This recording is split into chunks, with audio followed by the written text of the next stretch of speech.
Hello, very good afternoon students. Again अपन आज दूसरा पार्ट लेके आए हैं इलेक्ट्रिकल डिजाइन एंड ड्राइंग के चैप्टर नंबर 1 ट्रांसफॉर्मर डिजाइन। देखिए मैं Rakesh Kumar regional polytechnic college की तरफ से आज ये टॉपिक प्रेजेंट करेंगे अपन। देखिए अपन पहले इस सब्जेक्ट की डिटेल्स का हल्का सा डिस्कशन कर चुके हैं। आज एक बार फिर से अपन अगर बात करें तो बीटीआर एग्जाम के हिसाब से इस सब्जेक्ट में ऑब्जेक्टिव क्वेश्चंस नहीं आएंगे। पूरा 70 मार्क्स का जो पेपर है वो थ्योरेटिकल होगा और इसमें जो क्वेश्चंस हैं वो टोटल 8 क्वेश्चंस आएंगे। 8 में से आपको कोई भी 5 क्वेश्चंस अटेम्प्ट करने होंगे। उसी बेसिस के ऊपर अपन ने पहला चैप्टर इसका स्टार्ट किया है, ट्रांसफॉर्मर डिजाइन। ठीक है, अपन ने बेसिक पढ़ा था इसका कि ट्रांसफॉर्मर होता क्या है, ट्रांसफॉर्मर कितने प्रकार के हो सकते हैं, ट्रांसफॉर्मर की ईएमएफ इक्वेशन क्या होती है, ये सारी चीजें अपन ने पढ़ी थी। ट्रांसफॉर्मर डीसी के ऊपर कार्य कैसे नहीं कर पाता है, एसी के ऊपर क्यों कार्य करता है, बैक ईएमएफ ट्रांसफॉर्मर में कैसे प्रोड्यूस होता है और बैक ईएमएफ नहीं होने के कारण ट्रांसफॉर्मर की कंडीशन क्या हो सकती है, ये सारी चीजें अपन ने पढ़ी है। ट्रांसफॉर्मर ट्रांसफॉर्मर के डायग्राम अपन दिखाए हैं। दो प्रकार के ट्रांसफॉर्मर, कोर टाइप और सेल टाइप के अपन ने यहाँ पे बनाए हैं। थ्री फेज ट्रांसफॉर्मर का डायग्राम अपन ने यहाँ पे बनाया है। ये देखिए ट्रांसफॉर्मर के जो पार्ट होते हैं, ये विंडो है, योक है और लिंब है, ये सारी चीजें यहाँ पे दिखाई गई हैं। ट्रांसफॉर्मर के जो जॉइंट्स होते हैं वो ये जॉइंट्स हो सकते हैं you I, E I, U T और दो एल, ये चारों अपन ने पढ़े थे। दो कोर टाइप, दो सेल टाइप। आज अपन यहाँ से अपना टॉपिक स्टार्ट करेंगे। एकल कला तथा त्रिकला कोर प्रारूपी वितरण परिणामित्र। देखिए वितरण का मतलब single phase and three phase core type distribution transformer.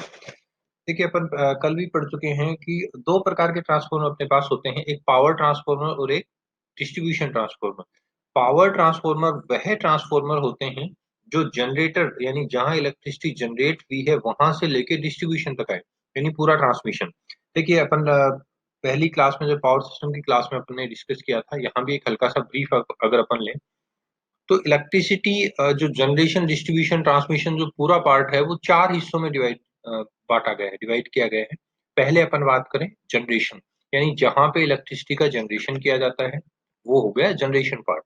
Just generation के बाद आया ट्रांसमिशन, क्योंकि देखिए लोड के नजदीक हर एक जनरेटिंग स्टेशन का होना जरूरी नहीं है। तो जहां जनरेटिंग स्टेशन है वहां से लोड तक सप्लाई लेके आनी है। पहला पार्ट जनरेटिंग, दूसरा पार्ट ट्रांसमिशन और तीसरा पार्ट हो गया डिस्ट्रीब्यूशन। यानी डिस्ट्रीब्यूशन से क्या मीनिंग हुआ, ट्रांसमिशन में किसी प्रकार का कोई भी लोड कनेक्टेड नहीं होगा। जब अपन लोड कनेक्ट करेंगे तो वो लोड क्या हो जाएगा, डिस्ट्रीब्यूशन से कनेक्ट होगा। यानी ट्रांसमिशन का वोल्टेज बहुत हाई होता है और जैसे ही वो वोल्टेज लो होगा, अगर अपन जनरल बात करें तो 33 केवी, कुछ जगह पे अपन ये भी कह सकते हैं कि 11 केवी से ऊपर यानी 11,000 वोल्ट से ऊपर की जो लाइनें होती हैं वो ट्रांसमिशन में आती हैं। इन 11,000 केवी की लाइनें काफी फैक्ट्रीज में डायरेक्टली यूटिलाइजेशन में यानी डिस्ट्रीब्यूशन में आ गई। इसलिए अपन बात करें 33 केवी और 33 से ऊपर जो वोल्टेज है वो ट्रांसमिशन में आया। 11 और 11 से नीचे का जो वोल्टेज है वो कौन सी में आया, डिस्ट्रीब्यूशन में। तीन पार्ट अपने हुए, जनरेशन, ट्रांसमिशन, डिस्ट्रीब्यूशन और चौथा पार्ट है अपना पावर यानी ट्रांसमिशन का यूटिलाइजेशन, यानी जो अपन घरों में यूटिलाइज कर रहे हैं। तो टोटल चार पार्ट हुए, रिपीट, जनरेशन, ट्रांसमिशन, डिस्ट्रीब्यूशन और यूटिलाइजेशन। तो यहाँ पे ट्रांसमिशन और डिस्ट्रीब्यूशन है उसके अकॉर्डिंग अपन दो प्रकार के ट्रांसफॉर्मर अपने पास होते हैं। ट्रांसमिशन में पावर ट्रांसफॉर्मर का उपयोग किया जाता है और डिस्ट्रीब्यूशन में डिस्ट्रीब्यूशन ट्रांसफॉर्मर का उपयोग किया जाता है। यहाँ अपन पढ़ रहे हैं single phase and three phase core type distribution transformer. देखिए सिंपल सी बात ये है कि डिस्ट्रीब्यूशन जो ट्रांसफॉर्मर होता है उसको चौबीसों घंटे लोड अपन मान के चलते हैं कि 24x7 उसके उसके ऊपर भार है, यानी अपन मान के चलते हैं उसके ऊपर लोड है। अगर लोड कम हो गया, अपन बात करें लगभग नेग्लिजिबल होगा, तो भी अपन उसकी प्राइमरी और सेकेंडरी दोनों कोइल्स को क्या करेंगे, एनर्जाइज रखेंगे, यानी उसमें विद्युत की, इलेक्ट्रिसिटी की सप्लाई अपन कंटिन्यूअस रखेंगे। कारण क्योंकि अपना ये मानना है कि अपन सभी कस्टमर्स को यानी मेरे उपभोक्ता इलेक्ट्रिसिटी उपभोक्ता जितने भी हैं मैं उनको बेस्ट फैसिलिटी यहाँ पे देना चाहता हूँ। अगर ऐसा है तो मेरे को डिस्ट्रीब्यूशन ट्रांसफार्मर हमेशा लोड कनेक्टेड ही रखना होगा। ट्रांसमिशन या पावर ट्रांसफार्मर की अपन बात करें तो पावर ट्रांसफार्मर क्या है कि अगर लोड कम हुआ तो अपन उस ट्रांसफार्मर को कट कर सकते हैं, यानी अपन सिस्टम से उसको बाइफरगेट कर सकते हैं, उसको अपन अलग कर सकते हैं। जनरली पावर ट्रांसफार्मर जो है वो उसका लोड कांस्टेंट होता है, अप्रोक्सीमेट कांस्टेंट होता है। वेरी होता है लेकिन बहुत कम वेरी होता है। और डिस्ट्रीब्यूशन ट्रांसफार्मर का लोड जो है वो हर एक अपन बात करें हर एक मिनट हर एक आवर में चेंजेस होते रहते हैं। इस वजह से अपन ये करते हैं, अपन यहाँ पढ़ें कि एक वितरण प्रणाली को निरंतर 24 घंटे ऊर्जित किया जाता है। अपन वही पढ़ा कि 24/7 जो है डिस्ट्रीब्यूशन ट्रांसफॉर्मर इलेक्ट्रिसिटी से कनेक्टेड रहता है, यद्यपि यह उपभोक्ता को ऊर्जा प्रदान करे या ना करे, यानी कंज्यूमर लोड कनेक्ट हो या ना हो, लेकिन 24/7 डिस्ट्रीब्यूशन ट्रांसफॉर्मर लोड से इलेक्ट्रिसिटी यानी सप्लाई से कनेक्टेड रहेगा। देखिए परिणामित्र की जो लोडिंग है यानी भार है पूरे दिन में विभिन्न घंटों के में परिवर्तित होता रहता है। अपन बात करें कि every hour, every half hour, every minute ये क्या होता है चेंजेस होता रहता है। एक सिंपल सी बात अपन लें, डिस्ट्रीब्यूशन ट्रांसफार्मर हुआ अपना या तो रेजिडेंशियल या कमर्शियल, रेजिडेंशियल कमर्शियल इंडस्ट्री, यानी जहां पे इलेक्ट्रिसिटी को यूटिलाइज किया जा रहा है वो हुआ अपना डिस्ट्रीब्यूशन ट्रांसफार्मर। तो डिस्ट्रीब्यूशन ट्रांसफार्मर का लोड वेरी होता है। अपन माने दिन के सुबह अ, कोई भी मॉर्निंग में अपन माने यानी सुबह माने तो सुबह जो लोड है हो सकता है ज्यादा हो, फिर धीरे-धीरे दिन में दोपहर में अपन माने लोड कम हो गया क्योंकि रेजिडेंशियल अगर बात करें तो वहाँ लोड कम होता है। शाम को फिर से लोड बढ़ गया। रोज़ रात को 11-12 बजे बाद वो लोड क्या हो गया अप्रोक्सिमेट नेग्लिजिबल हो गया। जो रेजिडेंशियल लोड है वो क्या हो गया लगभग नेग्लिजिबल हो गया। तो अपन सिंपल वे में करें कि डिस्ट्रीब्यूशन ट्रांसफार्मर का जो लोड है वो वेरी होता रहता है, यानी वो एवरी आवर वेरी होता रहता है। तो जो डिस्ट्रीब्यूशन ट्रांसफार्मर डिजाइन किया जाता है वो इस प्रकार से डिजाइन किया जाता है कि देखिए अपन पहले बात करें कि ट्रांसफार्मर में दो प्रकार के लॉसेज होते हैं।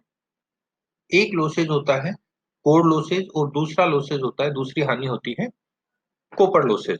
कॉपर लॉसेज टोटली किसके ऊपर डिपेंड करता है, लोड के ऊपर, यानी करंट के कारण अपनी डिस्कस पहले कर चुके हैं। यानी कॉपर लॉसेज जो है वो आई स्क्वायर आर होता है, यानी जितने करंट की वैल्यू बढ़ेगी उतना ही कॉपर लॉसेज क्या होगा बढ़ेगा। और कोर लॉसेज जो है, जो कोर है ट्रांसफार्मर की उसके ऊपर डिपेंड करता है, यानी कोर कौन से मेटल की बनाई गई है, किस प्रकार कार्य कर रही है उसके ऊपर डिपेंड करता है। तो कॉपर लॉसेज यानी ताम्र हानियां जो हैं वो किसके ऊपर डिपेंड कर रही हैं, लोड के ऊपर। क्योंकि ट्रांसफार्मर में विदाउट लोड यदि अपन करंट माने यानी ट्रांसफार्मर के ऊपर जब तक कोई भार कनेक्टेड नहीं रहता है उस स्थिति में, उस कंडीशन में अपन माने तो ट्रांसफार्मर का जो करंट रहता है वो अप्रोक्सीमेट क्या होता है, नगण्य, यानी ना के बराबर होता है। लेकिन जैसे ही उसमें लोड कनेक्ट होता है तो अकॉर्डिंग टू लोड उसमें करंट क्या होगा बढ़ेगा, अकॉर्डिंग टू लोड करंट बढ़ेगा। तो डिस्ट्रीब्यूशन ट्रांसफार्मर अपन मान के चलते हैं कि लोड बहुत कम समय के लिए रहता है वो 24/7 नहीं रहता।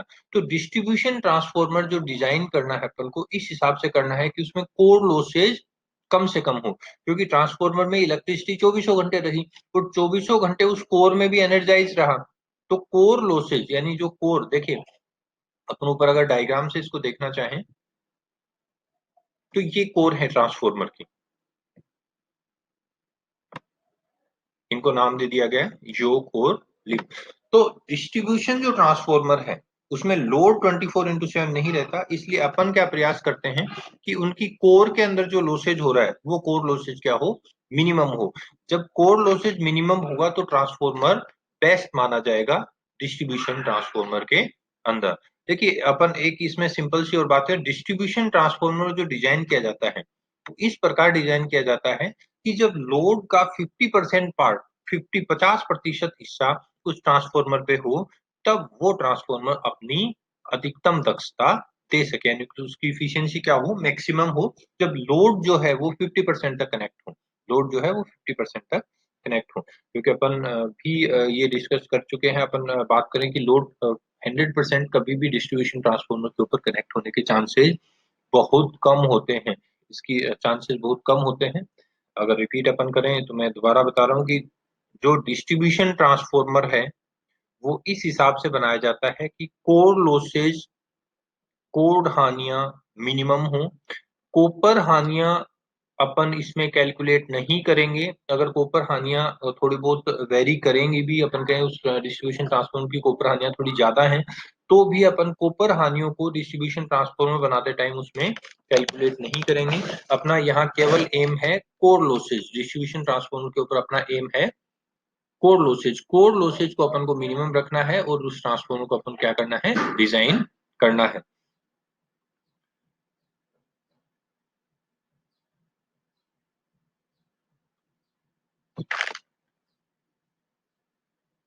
ताम्र हानियों का इसमें अपन नहीं लेते हैं, डिस्कस कर चुके हैं अपन। ये बताया गया है यहाँ पे कि अपन जो कॉपर लॉसेज हैं वो यहाँ पे यूटिलाइज नहीं करते हैं, केवल कोर लॉसेज अपन डिस्ट्रीब्यूशन ट्रांसफार्मर में लेते हैं।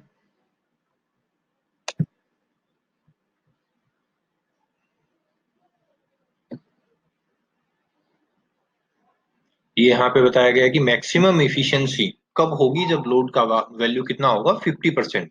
लोड की वैल्यू क्या होगी, 50%। जो core losses minimum, copper losses calculate करेंगे नहीं, और लोड जब 50% होगा तो अपन मान के चलेंगे कि ट्रांसफार्मर की एफिशिएंसी क्या है, मैक्सिमम है। जब ट्रांसफार्मर का कंस्ट्रक्शन किया जाता है, यहाँ पे देखिए बताया गया, अभिकल्पित करते समय अधिक वर्ग या कोर का अनुप्रस्थ काट क्षेत्रफल अधिक रखा जाता है। यानी अनुप्रस्थ काट का जो क्षेत्रफल है, यानी कोर का अनुप्रस्थ काट का जो क्षेत्रफल है वो क्या रखा जाता है, मैक्सिमम रखा जाता है।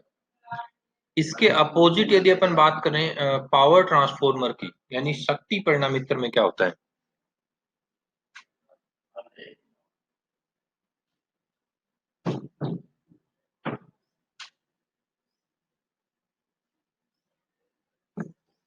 तो पावर ट्रांसफार्मर जो है, शक्ति परिणामित्र जो है, पहले एक जनरल बात करें, 500 केवीए तक जो होते हैं, 1 केवीए से 500 केवीए तक होते हैं, वो होते हैं डिस्ट्रीब्यूशन ट्रांसफार्मर। और जैसे ही 500 केवीए से अपन ऊपर बढ़े तो अपना कौन सा आ गया, पावर ट्रांसफार्मर। कौन सा ट्रांसफार्मर हो गया, पावर ट्रांसफार्मर। ये देखिए रेटिंग अगर अपन बात करें रेटिंग के हिसाब से, तो 1 टू 500 तक कौन सा हो गया, डिस्ट्रीब्यूशन ट्रांसफार्मर। और अबोव देन 500 यानी 500 से ऊपर जितने भी ट्रांसफार्मर होंगे वो कौन से हो गए, ट्रांसमिशन यानी पावर, शक्ति परिणामित्र, पावर ट्रांसफार्मर। ये जो शक्ति परिणामित्र है, पावर ट्रांसफार्मर है, ये जहां से इलेक्ट्रिसिटी बनाई जाती है वहां से लेके लाइन को ट्रांसमिट किया जाता है। इसका मेन कार्य रहता है वोल्टेज को घटाना और वोल्टेज को बढ़ाना। देखिए एक लाइन इसमें आप और ऐड कर सकते हो कि डिस्ट्रीब्यूशन ट्रांसफार्मर जो है उसका वोल्टेज अपन मान के चलें कि जैसे 1100 यानी 11 केवी से उसने किसमें कन्वर्ट कर दिया, 400 या 220 के 220 वोल्ट में। डिस्ट्रीब्यूशन ट्रांसफार्मर अपन एक छोटा से छोटा जो अपन घर में यूटिलाइज कर रहे हैं उस ट्रांसफार्मर को लेके चलें, तो वो ट्रांसफार्मर क्या करता है, 11 यानी 1100 वोल्ट को किसमें कन्वर्ट कर देता है, 220 वोल्ट में। अपन मान के चलें जो फेस और अर्थ के बीच में वोल्टेज होता है। देखिए यहाँ पे 3 फेस की बात करें तो फेस और फेस के बीच में 400 वोल्ट होता है, और फेस और अर्थ के बीच में जो वोल्टेज होता है वो होता है 220 वोल्ट। अपन 220 वोल्ट लेके चल रहे हैं यहाँ पे। तो डिस्ट्रीब्यूशन ट्रांसफार्मर में जो है वो केवल जैसे 11 केवी से उसने किसमें कन्वर्ट कर दिया, 400, यानी स्टेप डाउन ही होता है। जो पावर ट्रांसफार्मर है वो स्टेप अप भी कर सकता है, स्टेप डाउन भी कर सकता है। देखिए कर तो डिस्ट्रीब्यूशन ट्रांसफार्मर कर सकता है, लेकिन उसका यूटिलाइजेशन यानी मेनली इसी पर्पज से पावर ट्रांसफार्मर को काम में लिया जाता है कि उसका कार्य केवल लोड का मतलब नहीं है, उसको उसको मतलब है कि उसका वोल्टेज कितना उसको बढ़ाना है और वोल्टेज उसको कितना घटाना है। जब लोड की वैल्यू कम होगी तो पावर ट्रांसफार्मर को उस सर्किट से हटा दिया जाएगा, यानी सर्किट से अलग कर लेंगे अपन।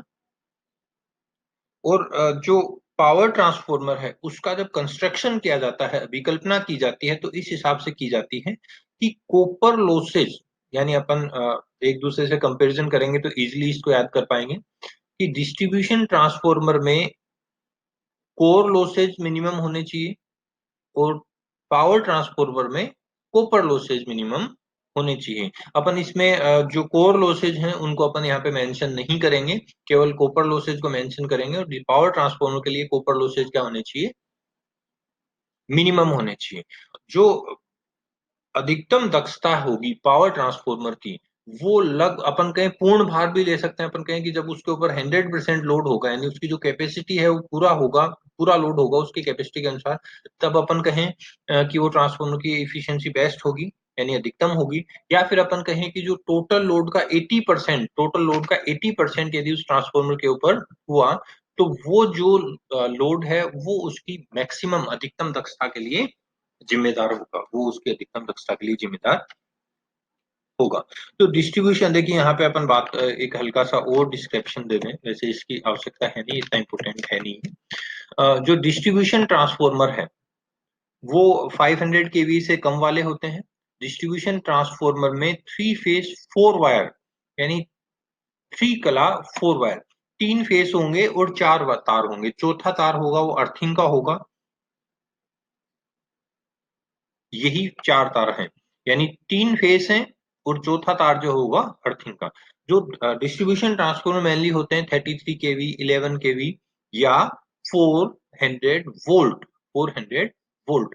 जो डिस्ट्रीब्यूशन ट्रांसफार्मर होते हैं वो डेल्टा और स्टार, यानी डेल्टा से स्टार में कनेक्टेड रहते हैं। प्राइमरी कोयल जो है उनकी डेल्टा में कनेक्टेड रहती है और सेकेंडरी कोयल उनकी है वो किस में कनेक्टेड रहती है, स्टार में।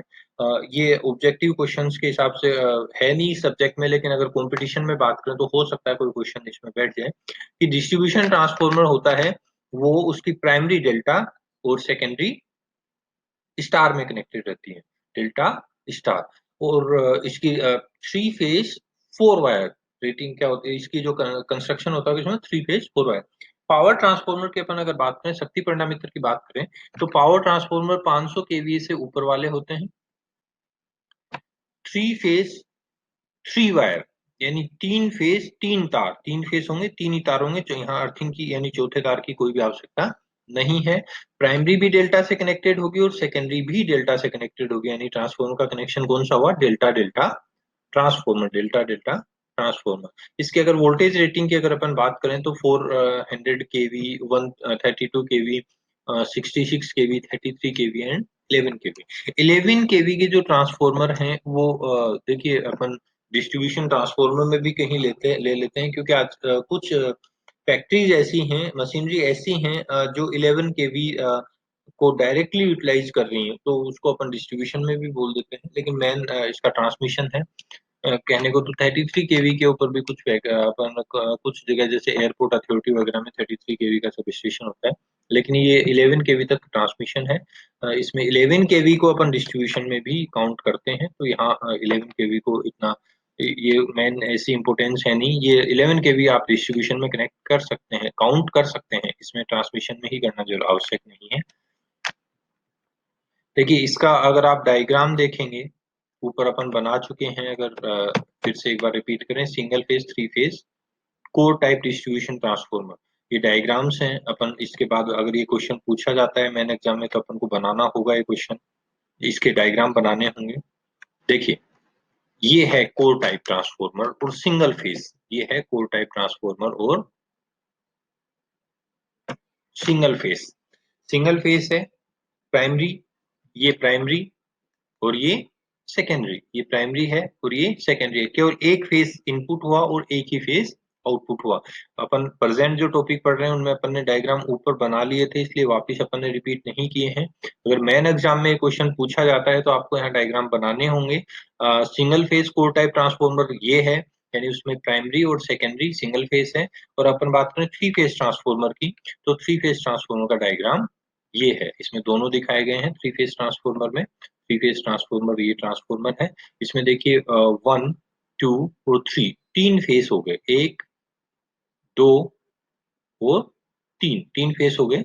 और ये इसका प्रैक्टिकली जब अपन ऑब्जर्व कर रहे हैं तो इसका कुछ ऐसा डायग्राम होता है, ए बी सी, इनको अपन RYB भी नाम दे सकते हैं। 3 फेस है, प्राइमरी जो है स्टार में कनेक्टेड है और अपन चाहें तो सेकेंडरी डेल्टा में कनेक्ट कर सकते हैं, चाहे तो अपन सेकेंडरी डेल्टा में कनेक्ट कर सकते हैं, चाहे तो अपन स्टार में कनेक्ट कर सकते हैं। डिस्ट्रीब्यूशन ट्रांसफॉर्मर अगर ये होगा तो अपन इसकी ये प्राइमरी डेल्टा में है, सेकेंडरी स्टार में करेंगे। अगर ट्रांसमिशन पावर ट्रांसफॉर्मर होगा तो अपन क्या करेंगे, इसकी सेकेंडरी भी डेल्टा में ही कनेक्ट करेंगे। इसके डायग्राम नीचे दिखा दिए गए थे, अपन ने वापिस यहाँ पे नहीं बनाए हैं।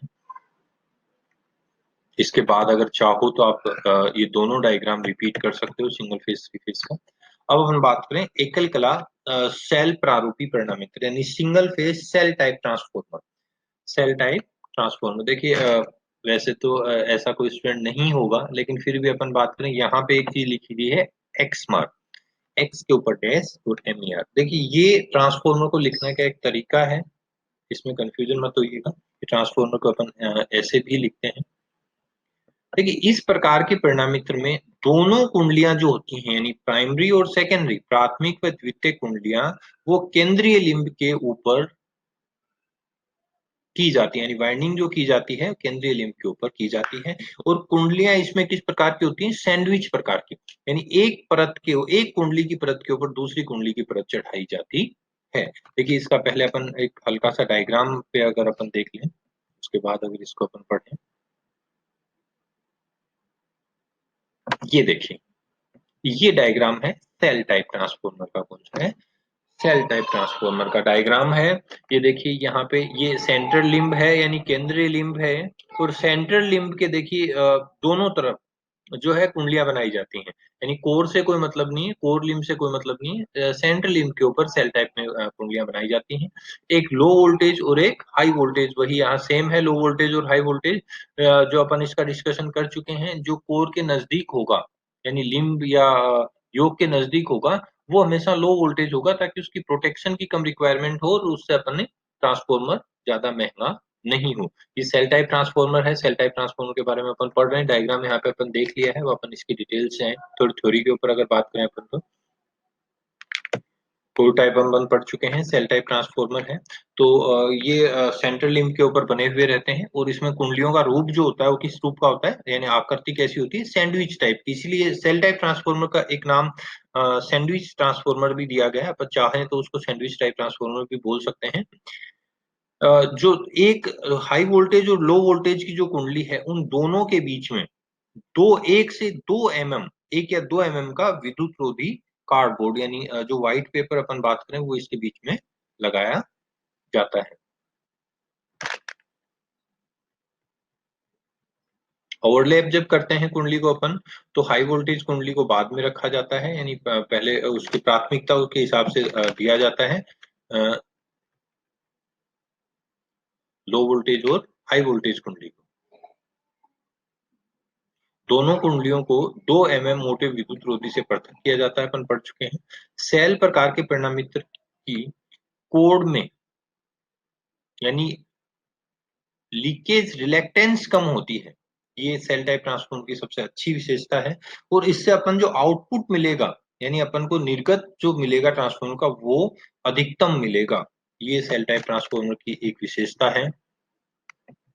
ये पॉइंट जरूर लिखेंगे अगर ये थ्योरेटिकल क्वेश्चन आता है तो अपना, कि सेल टाइप ट्रांसफॉर्मर जो है उसकी कोड की जो लीकेज रिलेक्टेंस है वो कम होता है, और लीकेज रिलेक्टेंस कम होने के कारण उसका जो आउटपुट है यानी निर्गत है वो क्या होगा, अधिकतम होगा। उसका आउटपुट जो निर्गत है वो क्या होगा, अधिकतम होगा। और ये विशेषता है सेल टाइप ट्रांसफॉर्मर की।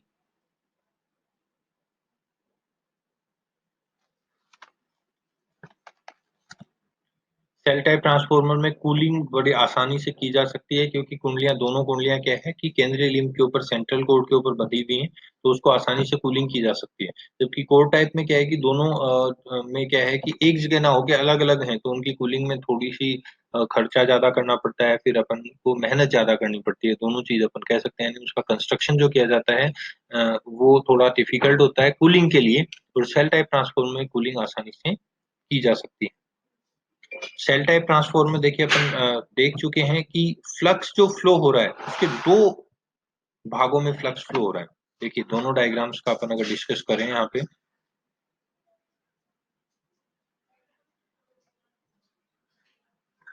देखिए ये कोर टाइप था। कोर टाइप में फ्लक्स प्राइमरी से यहां से निकला, यहां होता हुआ कहाँ पहुंच गया, सेकेंडरी में। एक ही पाथ है, एक ही रास्ता है कोर टाइप में फ्लक्स के आने का। जब सप्लाई दी, यहाँ फ्लक्स उत्पन्न हुआ, यहाँ होता हुआ कहाँ पहुंच गया, सेकेंडरी में। लेकिन अपन अगर बात करें सेल टाइप ट्रांसफॉर्मर की, तो सेल टाइप में दो पाथ है। देखिए, यहाँ से फ्लक्स प्रोड्यूस होगा, यहाँ से फ्लक्स प्रोड्यूस होगा, और कहाँ निकलेगा, सेंट्रल लिप से होते हुए। तो दो रास्ते हैं सेल टाइप ट्रांसफॉर्मर में फ्लक्स को दो रास्ते प्रदान किए जाते हैं। अब इन दोनों में क्या कनेक्शन है वो अपन इसकी थ्योरी में पढ़ेंगे। जो देखिए हाफ होता है, यानी अपन बात करें उसका डबल, अपन बात करें उसका डबल। तो फ्लक्स का जो मार्ग है, यानी दो मार्ग बनते हैं इसमें सेल टाइप में, और बाहरी लिम्ब में फ्लक्स केंद्रीय लिम्ब की तुलना में आधा होता है। यानी सेंट्रल लिम्ब जो है उसमें कंपेयर करें बाहरी लिम्ब का, तो फ्लक्स का मान बाहरी लिम्ब में क्या होगा, आधा होगा। परंतु केंद्रीय लिम्ब का अनुप्रस्थ काट क्षेत्रफल बाहरी लिम्ब के अनुप्रस्थ काट क्षेत्रफल की तुलना में दुगना होगा।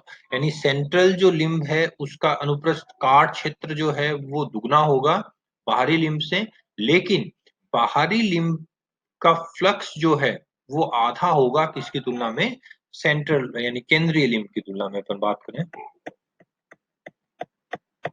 देखिए ये वैसे इतना इम्पोर्टेंट है नहीं कि कोड को नट और बोल्ट से, देखिए उनको बनाया कैसे जाता है, यहाँ पे अपन ने ये चीज पढ़ ली है।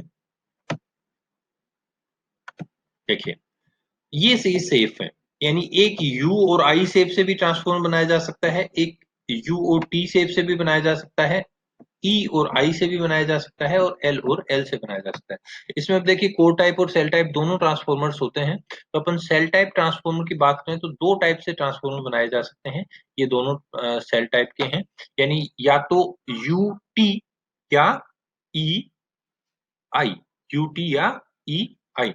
अब देखिए यहाँ पे इनको जब ज्वाइंट किया जाएगा, यानी इनकी यहाँ को जो ये पोर्शन को जब ज्वाइंट किया जाएगा, तो ज्वाइंट करने के बाद इनको नट बोल्ट से कसा जाता है।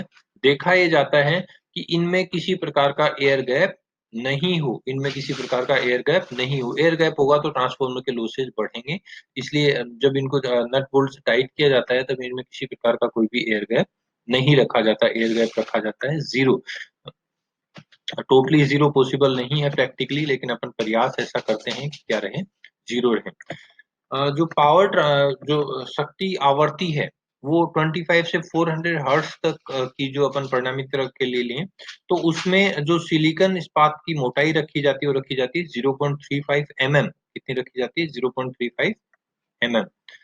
वितरण शैली प्रणाली में ट्रांसफॉर्मर का जो फ्लक्स होता है, यानी डिस्ट्रीब्यूशन ट्रांसफॉर्मर का जो फ्लक्स होता है वो होता है 1.5 टेस्ला। जो करंट डेंसिटी है, धारा घनत्व है, वो होता है 2.5 एम्पियर मिलीमीटर स्क्वायर। जो कूलिंग है वो तेल से, जनरली ऑयल से कूलिंग की जाती है। और जो लो है यानी कॉपर लॉसेज और जो कोर लॉसेज का रेशियो रहता है, अनुपात रहता है, वो कितना रहता है, 1:3। यानी कोर लॉसेज और कॉपर लॉसेज का रेशियो रखा जाता है वो 1:3 रखा जाता है, जिसमें सेल टाइप के ट्रांसफॉर्मर वितरण सेल प्रकार के परिणामित्र में, सेल प्रकार के परिणामित्र में जो सेल टाइप ट्रांसफॉर्मर होते हैं उसमें वोल्टेज रेगुलेशन जो है वो 4 से 9% तक अपन लेते हैं। यानी 4 से 9% तक वोल्टेज, यानी वोल्टेज को घटाना और बढ़ाना, यानी वोल्टेज रेगुलेशन 4 से 9% तक अपन लेते हैं। ये थ्योरेटिकल पोर्शन था स्टूडेंट्स इस चैप्टर का अपना। मैं पहले भी बता चुका हूँ कि न्यूमेरिकल पोर्शन के चांसेस ज्यादा है, यानी हो सकता है कि इसमें से अपने को एक न्यूमेरिकल भी मिले। यहाँ से अपना डेरिवेशन पोर्शन स्टार्ट होगा। थ्योरेटिकल क्वेश्चन भी आया हुआ है, लेकिन अपन बात करेंगे न्यूमेरिकल। थ्योरी तो करेंगे ही करेंगे, साथ साथ में अपन न्यूमेरिकल पोर्शन भी करेंगे इसमें। आज इसका छोटा सा स्टेप पार्ट अपन करेंगे। परिणामित्र में निर्गत समीकरण, output equation of transformer, output equation of transformer. देखिए जो जो वैल्यूज हैं अपन क्या क्या अज्यूम करें। देखिए bm जो है अधिकतम फ्लक्स घनत्व है वेबर मीटर स्क्वायर या टेस्ला में।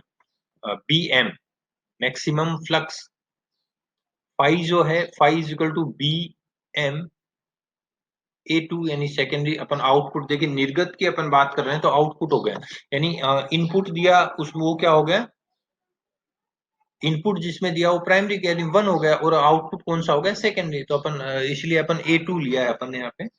वेबर में है। AI जो है वो शुद्ध कोण क्षेत्र है मीटर स्क्वायर में। डी जो है, ये डी है, वो परिसीमन वर्त का व्यास मीटर में, परिसीमन वर्त का व्यास मीटर में। KW जो है वो खिड़की का शक्ति गुणांक है, स्थान गुणांक है। KW जो है स्थान, खिड़की का स्थान गुणांक है।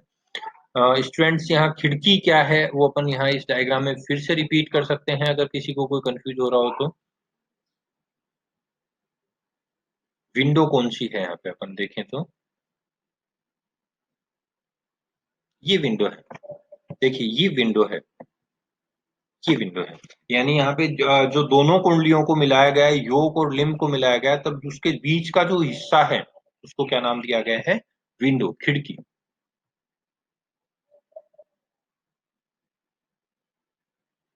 तो यहाँ पे KW को असाइन किया गया है। नहीं, KW क्या है? खिड़की का स्थान गुणांक है। N1 जो है प्राइमरी में नंबर ऑफ टर्न्स है, प्राइमरी कोइल में नंबर ऑफ टर्न्स है, यानी प्राथमिक कुंडलन में वर्तों की संख्या है। N2 जो है द्वितीय कुंडले में वर्तों की संख्या है। V1 जो है प्राथमिक सिरों पर वोल्टा, यानी प्राइमरी कोइल है उस पे वोल्टेज कितना है। और V2 जो है वो द्वितीय कुंडले में वोल्टेज है। A1 जो है प्राथमिक कुंडलन में संवाहकों का अनुच्छेदीय क्षेत्रफल। और A2 जो है वो सेकेंड यानी द्वितीय कुंडलन में संवाहकों का अनुप्रस्थ अनुच्छेदीय क्षेत्रफल। अपन डेरिवेशन स्टार्ट करें। सिंगल फेज ट्रांसफार्मर के लिए प्रेरित विद्युत वाहक बल, अगर अपन ईएमएफ इक्वेशन पहले पढ़ चुके हैं, यहाँ पे वही अपन रिपीट लिख रहे हैं। E इज इक्वल टू क्या होता है? 4.44 F five M N volt. E is equal to 4.44 F five M N volt. यानी F जो है फ्रीक्वेंसी है, 5m जो है मैक्सिमम फ्लक्स है, और N जो है नंबर ऑफ टर्न्स है, नंबर ऑफ टर्न्स है। यहाँ से अपन पढ़ चुके हैं कि V और E जो है वो एक दूसरे के तुल्य होते हैं, यानी V और E एक ही होंगे। मैग्नेटिक जब इलेक्ट्रिकली बात करें तो V है, इलेक्ट्रिकल में बात करें V है, और उसी इलेक्ट्रिकल को जब अपन ने मैग्नेटिक फ्लक्स में यानी मैग्नेट में कन्वर्ट कर दिया तो वही E क्या हो गया? E हो गया। यानी एक दूसरे के तुल्य हैं, मैग्नेटिकली और इलेक्ट्रिकली इसमें कनेक्शंस है। तो यहाँ पे अपन बात करें कि ET और VT तो क्या हो जाएगा? E upon N. E upon N यानी अपन क्या लिख सकते हैं? देखिए एन को अपन ने इधर शिफ्ट कर दिया, अपन ने कुछ भी नहीं किया है। अपनी इक्वेशन थी, समीकरण जो थी, ध्यान से देखिएगा, ये डेरिवेशन आई भी है दो बार। E is equal to 4.44 F five M N volt. अपन बात करें, अपन ने एन को उधर शिफ्ट कर दिया, यानी अपन ने क्या लिख दिया? E upon N. E को अपन तुल्य मान रहे किसके? V के, यानी अपन क्या लिख सकते हैं? V upon N. V upon N, तो रिमेनिंग क्या रह गया? रिमेनिंग रहा 4.44, यानी इसमें से n हट जाएगा क्योंकि n राइट हैंड साइड से लेफ्ट हैंड साइड में चला गया, तो n यहाँ पे हट जाएगा, तो रिमेनिंग क्या रहेगा? 4.44 एफ फाइव एम। इसको समीकरण नंबर 1 नाम दिया है अपन ने, इसको समीकरण नंबर 1 नाम दिए हैं।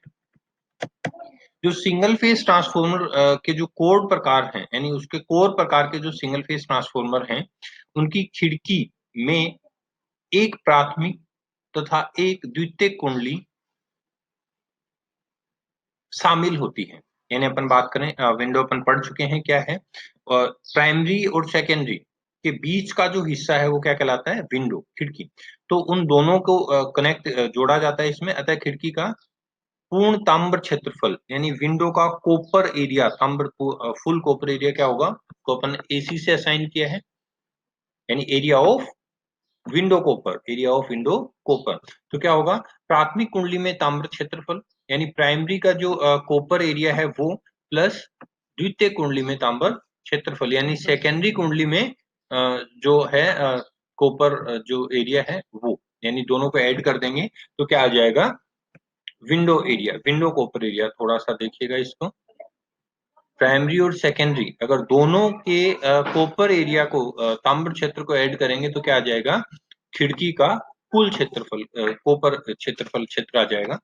यानी अपन ने क्या कर दिया? A1 plus A2। A1 primary coil में ताम्र क्षेत्रफल है, और A2 जो है सेकेंडरी कोइल में ताम्र क्षेत्रफल है। देखिए इसको अपन और थोड़ा सा डिस्क्राइब अगर अपन करना चाहें तो ए क्या है? टोटल ए को अपन क्या लिख सकते हैं? यानी अपन लिख सकते हैं प्राथमिक AC इज इक्वल टू क्या लिख सकते हैं, प्राथमिक कुंडलन में वर्तों की संख्या, यानी वर्तों की संख्या यानी N1 जो अपन ने लिया है, यानी नंबर ऑफ टर्न्स जो लिए हैं, गुणा इनटू प्राथमिक कुंडलन में चालकों का अनुप्रस्थीय क्षेत्रफल, ये A1 है, अनुप्रस्थीय क्षेत्रफल क्या है, A1 है, और प्लस क्या कर देंगे, यानी A1 प्लस A2 अपन ने किया है तो क्या कर देंगे, द्वितीय कुंडलन में वर्तों की संख्या यानी N2 जो सेकेंडरी नंबर कोइल में नंबर ऑफ टर्न्स अपन ने लिया है, और अपन क्या कर देंगे, द्वितीय कुंडलन में चालकों का अनुप्रस्थीय क्षेत्रफल यानी A2, जो अपनी समीकरण बन के आएगी AC इज इक्वल टू, ये समीकरण याद कीजिएगा, AC इज इक्वल टू समीकरण अपनी बन के आई N1 A1 plus N2 A2, N1 A1 plus N2 A2, थोड़ा ध्यान रखेंगे तो याद हो जाएगी, आपने अपने आगे काम आने वाली है समीकरण।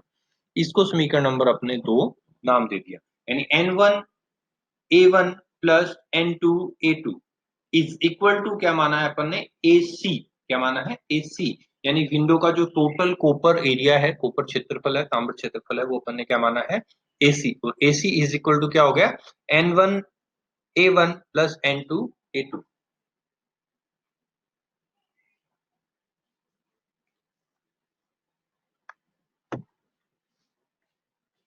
आगे बढ़े इस समीकरण में, मान लें कि धारा घनत्व जो है, करंट डेंसिटी जो है, वो प्राइमरी और सेकेंडरी दोनों कोइल्स के लिए मान ली डेल्टा, क्या मान ली, डेल्टा।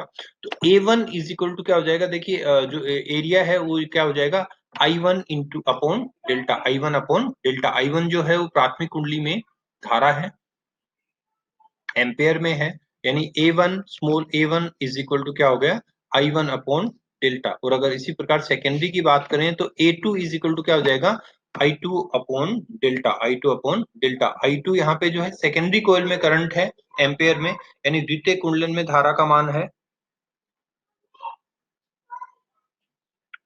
यहाँ पे अपन अगर बात करें तो खिड़की के संपूर्ण तांबड़ क्षेत्रफल की, विंडो की, तो अपन ने AC से डिनोट किया था।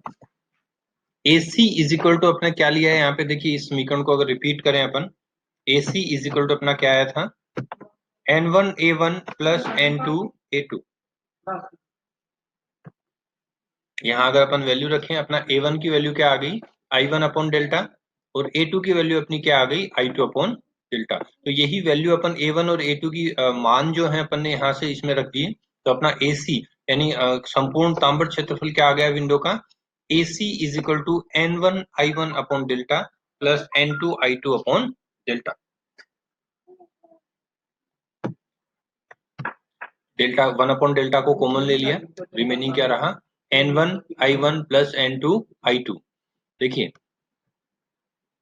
N1 I1 और N2 I2 is equal to अपन क्या मान रहे हैं, 80, ये अपन प्रूफ कर चुके हैं पहले, यानी N1 I1 is equal to N2 I2 is equal to 80, यानी N1 I1 plus N2 I2, ये अगर दोनों की अपन बात करें, यानी N1 I1 की जगह A हो जाएगा 80 हो जाएगा, और N2 I2 की जगह क्या हो जाएगा, 80 हो जाएगा। तो